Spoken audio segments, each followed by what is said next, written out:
Welcome back. We're learning more today about a new program in Kamloops. It's only been here for about 6 months. It's called the STEP program. Here to talk to us about it, we have Cam Johal sitting next to me and Mike Wilson, one of the coordinators with the program. You guys, thanks for being here today. Thank you for having us. Before you approached our station about this, I'd not heard of this, so I'm not surprised that it's a new program that's being offered in Kamloops. What is it all about? So that's right. It is first of its kind in Kamloops as well as BC.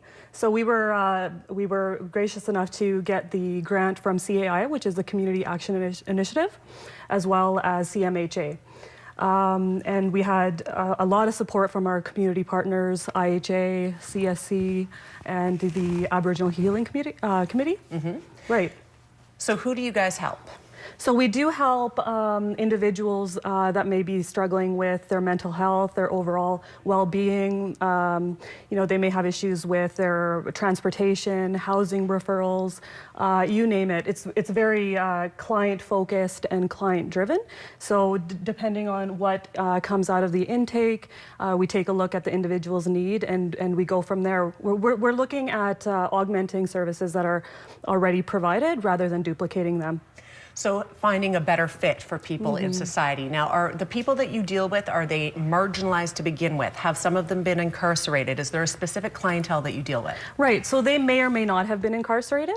So, you know, we're working with anybody that requires some sort of service. So men, women, single families, you name it. Whatever services that we can provide, you know, we can help you out as a nonprofit agency here in Kamloops. Do people have to come to you, or do you come to people that you know are falling through the cracks? How does that work? So again, it's very client-driven, client-centered. So you know, this population may have physical challenges, and so in that situation, we would go to the individual. We would complete an intake. We'd also want to make sure that we've connected with the community agency that is referring that individual, and making sure that we're meeting them where they're at, and then moving forward from there. Mike, you are going to tell us a little bit about one of the people that you are helping right now, and the STEP program is helping. His name is Jimmy. We have a picture of Jimmy, and he has benefited from the STEP program in the last several months. Can you give us a little bit about his story? Yeah, so Jimmy is actually the very first STEP client. He's a person that was living at the original John Howard Society residence, and over the course of his 15 or 16 or 17 years of residence there, his needs had really changed.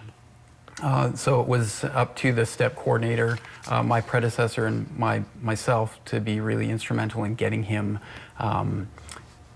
not so much additional care, but getting him into a facility that was more appropriate for his needs. Okay, so again, did he find you or did you find him? He was with us already in the John Howard Society building out at Lighthouse.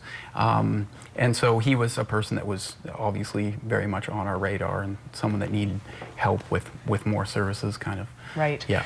Jimmy, it sounds like is somebody who has struggled in the past with reintegration. He was incarcerated for some time. Is his situation unique, or do you see that a lot?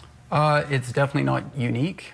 His situation was maybe a bit more extreme than others, but yeah, we're just working with people that are older and maybe have become isolated. They may have issues, or they generally have mental health or substance use issues, and as Cam said, may have been incarcerated in the past.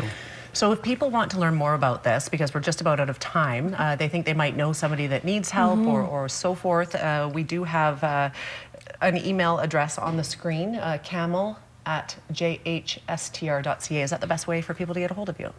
They certainly can contact me, as well as Mike, and I can forward the intake process to that individual. Now, I do want to mention that the STEP program also includes caregivers and families that may be struggling with an individual that needs some additional help. Yeah. So if you do know somebody, please do contact our office and we can touch base with that person. Fantastic as well. The phone number's on the screen, 572-2550. Thank you, Cam and Mike, for being here today. It's great to know about these programs and that they exist in the effort of trying to make things better for people who have been marginalized. So You bet. Thanks for being here. Thanks for having us. Thanks. Very welcome. Quick break. We'll be right back. Stay with us.